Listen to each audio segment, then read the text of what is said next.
Jest to trzeci z 4 filmów, które będą a propos lora z Path of Exile 1, który ma odniesienie w Path of Exile 2. Jedziemy! 3 of Path of Exile 1 lore you need to know for Path of Exile 2.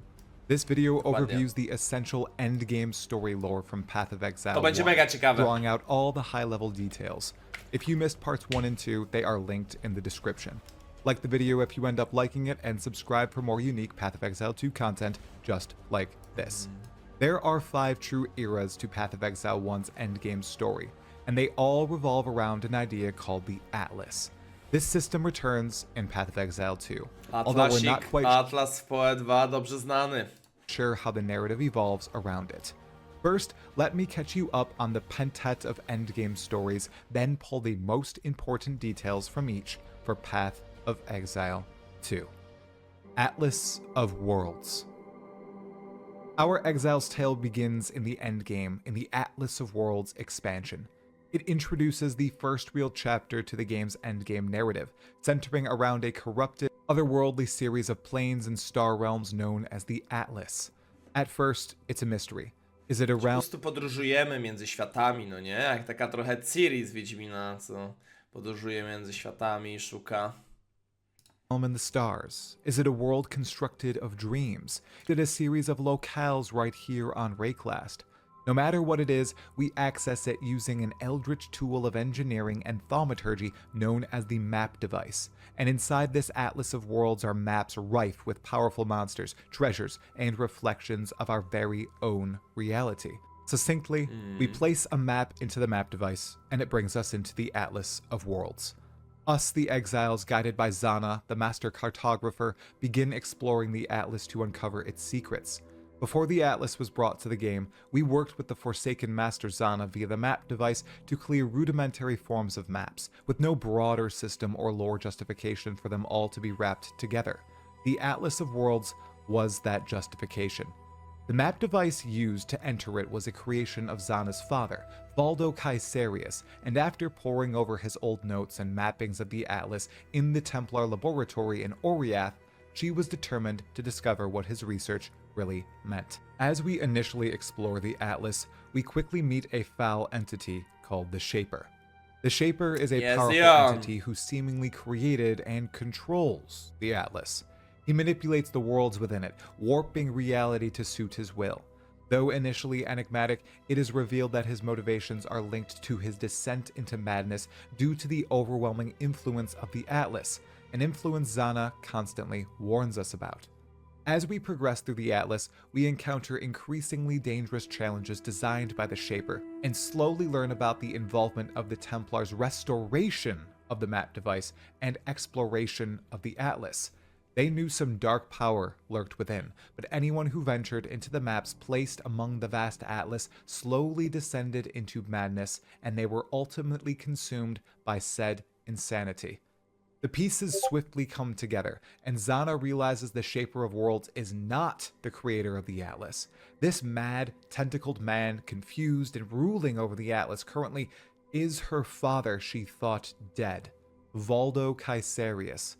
This man was a genius of Oriath, forced by an old leader of the Order of the Templar, High Templar Venarius, to re-engineer the map device and begin the exploration of the Atlas, until he was eventually trapped within. Zana is determined to help restore his sanity or put him at rest, gathering memory fragments of Valdo and sourcing the catalyst of his unsane mind. As we collect these fragments, we also decipher a partial source to her father's madness and missing thoughts, a being of decay we name the Elder. This creature, an abomination of eldritch designs, lurks within and beyond Ej, the no świetne jest to tłumaczenie endgame'u. Dla mnie endgame w PoE 1 był bardzo dobry, szybki oczywiście, ale kompletnie nigdy nawet nie byłem ani chwilę ciekawy lora. Ani sekundki nie byłem ciekawy lora. Nic mnie lore nie interesował, ale nie sądziłem, że jest aż tak rozległy i złożony. To jest dopiero i tak liźnięcie, nie? Zobaczymy, co będzie dalej, ale jakoś tak nawet nie chciałem dociekać, no nie? No bo o ile się gra w takie gry między aktami, jest dużo dialogów, historii, tak w endgame'ie, no mnie interesowało tylko jechanie mapek z szybkością 2 ekrany na sekundę, ale Lore? Nie. Let's go. the Atlas, seeking a way into it and Rayclast through the unhinged musings of the Shaper. This beyond ancient creature was once fought by a primeval sect called the Watchers of Decay, a group of Asmerians who were warned of the Elder by an unnamed goddess in the days of old. Remember, the Asmerians are the tribal predecessors of the Eternal Empire. Even scouring her father's storied laboratory, little could be found by Zana on these creatures, but details of the Elder and its horrific destruction of young humans and anything it could feast upon, including memories, were well explained. In particular, it seems to have devoured the Shaper's memories of Zana in particular, tearing a father forever away from his daughter. For Zana, we downed 4 guardians of the Shaper. Pupils of his succumbed to both the madness of the Atlas and the teachings of the Shaper. Then we venture alongside Zana into the Shaper's realm for a direct confrontation with Valdo Caesarius, or what remains of him. Unfortunately, even confronted directly by Zana with his memories, the Shaper does not recognize his daughter, does not overcome the insanity induced on him by the Atlas and the Elder. We battle him, avoiding beams of pure cosmic force and slams of thaumaturgical might before chasing him into the ether. He is banished for now. War for the Atlas. The endgame story of Path of Exile 1 builds with the War for the Atlas expansion, bringing a conflict between us, the Shaper, and the Elder to the game. Finally, in-game, we put a face to the name of the Elder, invading the Atlas and consuming what it can in service of its dark master, Decay. The Elder, this nightmarish cosmic entity, seeks to consume its worlds and enslave their inhabitants. No map is safe, no being shall survive it. All shall be brought under Decay. Unlike the Shaper, who shaped Atlas with some level of purpose before, the Elder represents unbridled destruction and chaos. Atlas jest piękny. Ja uwielbiam Atlas. Uwielbiam jakby wygląd Atlasu, a ten Atlas w PoE 2 wygląda jak mapa, odświeżona mapa, taka w 4K mapa z Heroes 3 na przykład. Reeling from her father's corruption and banishment, discovers the Elder's intrusion into the Atlas, then brings us into the fold.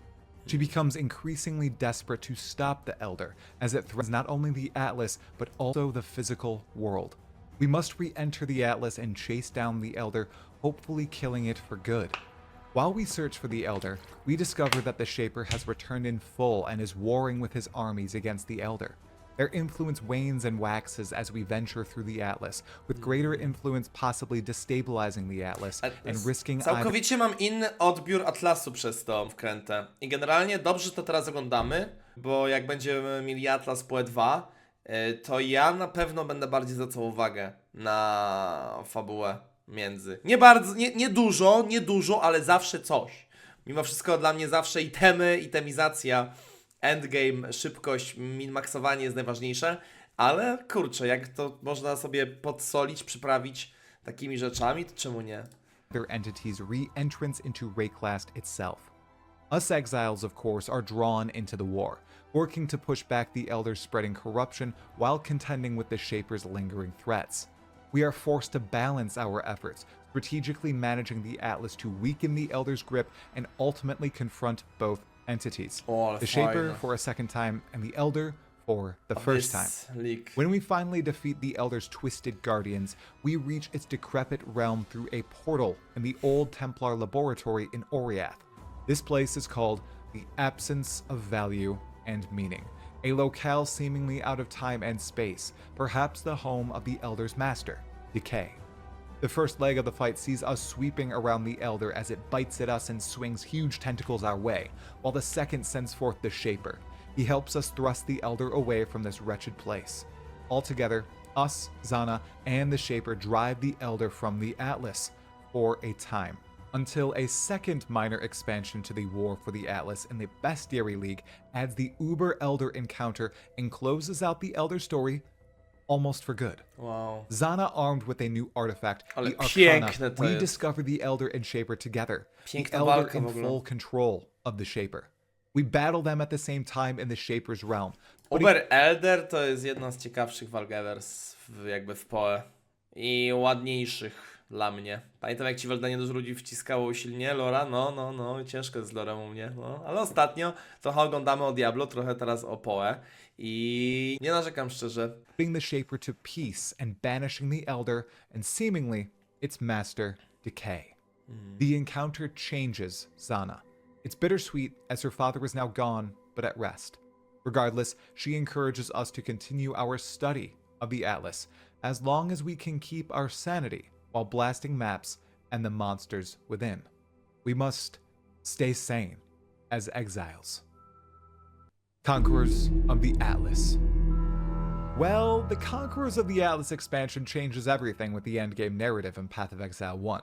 First, it removes the Shaper-Elder conflict and most of the associated lore, only the boss battle lore and dialogue with Zana remaining present. Second, it changes a new group of exiles, a band called the Elder Slayers, to the people who helped Zana banish the Elder and put the Shaper to rest. When we reach endgame after downing Kitava, we meet a man named Kirak who is looking to find his brother Baron. Jak zagraniczny twórca czyta Kitawa, nie? To takie bardzo polskie się wydaje to imię. Kitawa. Jak oni czytają z zagranicy ludzie, nie? Kitawę. Tak jakby to była Polka. He was working with Zana in the Templar laboratory. We investigate the lab and discover a broken map device within, leading us to the vault of Venarius in Oriath, which keeps another map device hidden. We find it, take it to our hideout, and activate it with the help of Kirak. We begin searching maps for Baron, but eventually encounter Zana, who in this version of the narrative we're meeting for the first time. We learn she tried to trap herself in the Elder Slayers, now called the Conquerors of the Atlas, within the Atlas. They, much like her father Valdo, went mad within the Atlas, grew in strength so greatly that she feared for the world, so she tried to keep them within the confines of this dream world, the Atlas. Us, now coming in, have ruined her plan. Alongside her, we then march Używam across tej piosenki do poradników. the Uwielbiam. Atlas of Worlds, Orion. finding and fighting each of the Elder Slayers, culminating in a fight against the Awakener of Worlds, Cirrus, the leader of the Elder Slayers and love interest of Zana.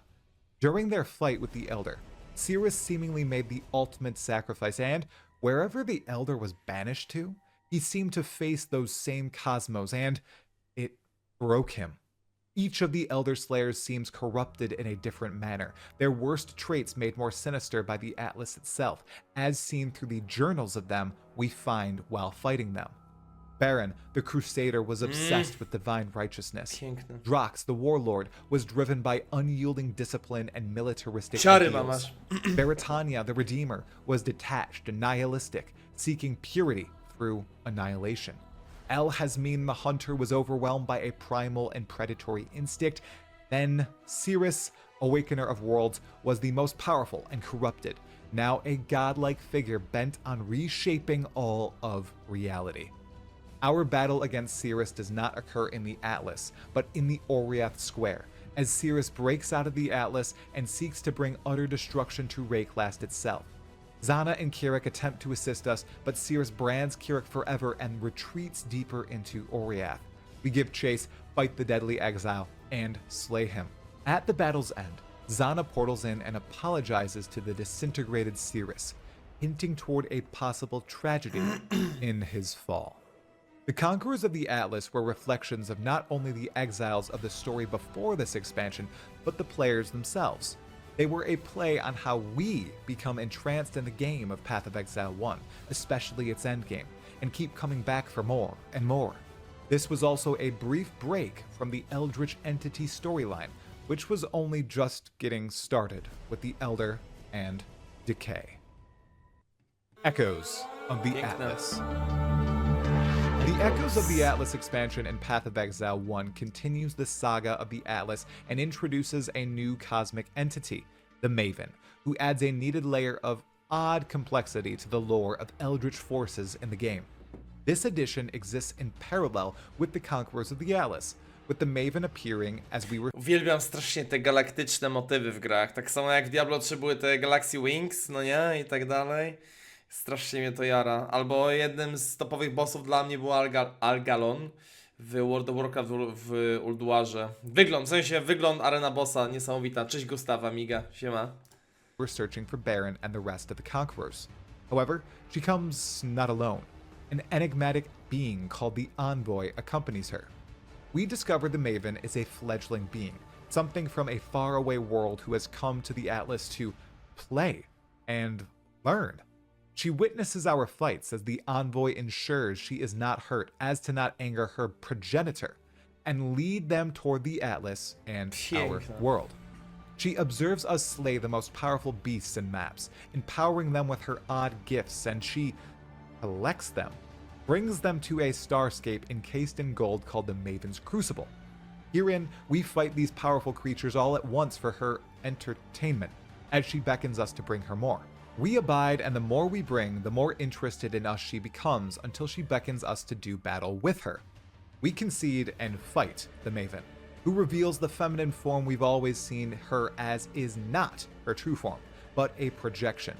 She is truly a Lovecraftian abomination, far more terrifying than the Elder ever was. We fend her off in combat, Miłośniczka dodging Lovecrafta. lasers and playing games of pure memory. Yet, as she truly begins to become injured, the Envoy brushes us off, protects her, and warns us. If we were to truly harm the Maven, her progenitor's arrival would be swift. The Maven's cry would echo across the vast mists, and a being of unfathomable power would arrive. And they were already coming. It was only a matter of how long until they'd arrive.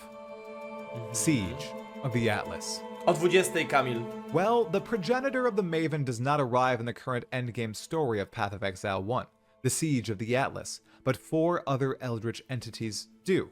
And with their arrival, the Conquerors of the Atlas story is replaced and their lore is once again mostly retired alongside that of the Elder and Shaper, with fight dialogue still available in their associated boss battles and story journals. Even though Siege of the Atlas is a replacement to the interesting story of the Conqueror's narrative, it unfortunately doesn't expand the lore nearly as much, and it shows. Again, once we down Kitava, we experience a 1-year time skip. In that time, 3 huge events happen. The Conquerors of the Atlas break free from the Atlas, Cirrus destroys Oriath, and a lone exile downs him but suffers a terrible fate. Zana vanishes, imposing exile upon herself. And Kirak becomes a commander and establishes the Citizens' Vanguard in the Karui Archipelago, dedicated to being the anti-Order of the Templar. The Conquerors are no more, Zana is gone, and Kirak is using the map device and being very transparent about what is found within to the public. And what's discovered quite quickly is an invasion from afar. Jestem całkowicie zdumiony, nie? Całkowicie trochę pluję sobie w brodę, że w ogóle nie interesowałem się lorem PoE 1. I bardzo dobrze, że te pigułki nadrabiamy teraz przed PoE 2, bo już w PoE 2 człowiek będzie bardziej świadomy, aczkolwiek jest giga dużo informacji do przyswojenia. Ale tak, z taką zajawką chłop to opowiada, że bardzo dobrze się to przyswaja. As we begin our exploration of the Atlas, the Envoy and Maven meet with us.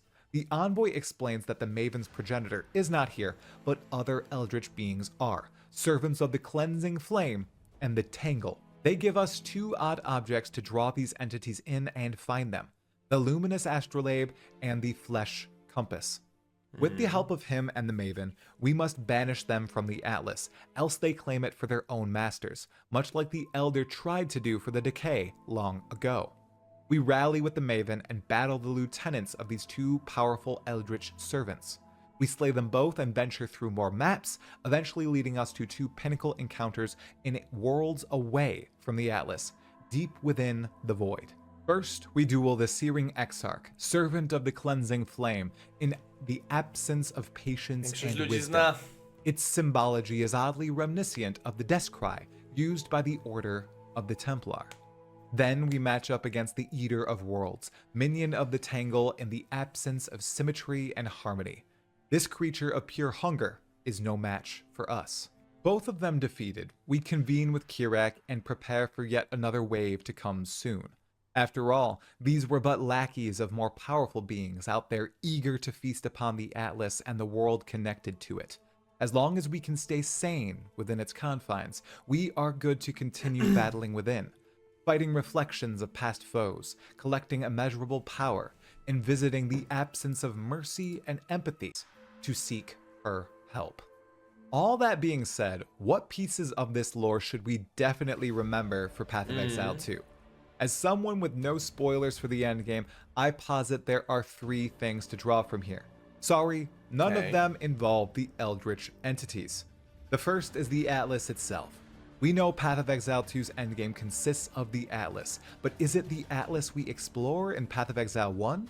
The Eldritch entity story seems to be gone as an outsider looking in, but given the name remains the same between the 2 games, it appears the Atlas itself is here to stay. This is the way we access realms of dreams, somehow real but intangible. It inspires madness in all but the most stoic. Not even powerful denizens can overcome its insanity, like the father of Zana Caesarius. And she is the second thing to keep in mind. Everyone is wondering what happened to Zana during Siege of the Atlas. She has always been a vital part to Path of Exile 1's endgame up until Siege of the Atlas when she departed from the story, with the only hint of where she's gone being in the trailer for the expansion. Until Settlers of Kalgur, where it's discovered Zana and an engineer in Kingsmarch, Isla, are writing to each other about map devices being built in Kingsmarch. And that's the third thing. The map device. This feat of thaumaturgy and engineering recrafted by Baldo Caesarius and seemingly imagined by many geniuses in times before the present. This is, again, how we enter the Atlas. And these map devices seem to only be in the possession of the most talented of thaumaturgists and engineers in Rayclast. Somehow, these 3 must all be related. The Atlas shall return. Zana shall return, either as an ally or a jaded villain, and the map device shall, too, return, albeit in a very different context in a very different time. I'll not leave much speculation in this video, but there is a ton to learn about and talk about here once Path of Exile 2 arrives. Piękne. Next up, we close out the Path of Exile 2 lore prep series with an overview of Path of Exile 1 League lore you need to know for Path of Exile 2. No, to będzie mega ciekawe. Trochę tego było. Then, hopefully, before Path of Exile 2 launches, I will get an analysis of the early access or opening cinematic to Path of Exile 2 out there for all you lore enjoyers. Once Part 4 is out, we're finished for the lore you need to know for Path of Exile 2. Is there anything else? No i tak naprawdę jeszcze nie ma tego ostatniego filmu, pewnie pojawi się do paru godzin dla nas teraz i na pewno jak oglądasz to na YouTubie, to spodziewaj się kolejnego, ostatniego filmu z tej serii, co musisz wiedzieć przed PoE 2. Zostaw koniecznie subskrypcję i wpadaj na live'y na Twitch TV Nadi Wins od 17:30 około każdego dnia. W tym momencie jest maraton cały czas jechana w Path of Exile 2 i streamuję po 12-14 godzin dziennie, także wpadaj. I widzimy się na kolejnych filmach i na Twitchu. Elu!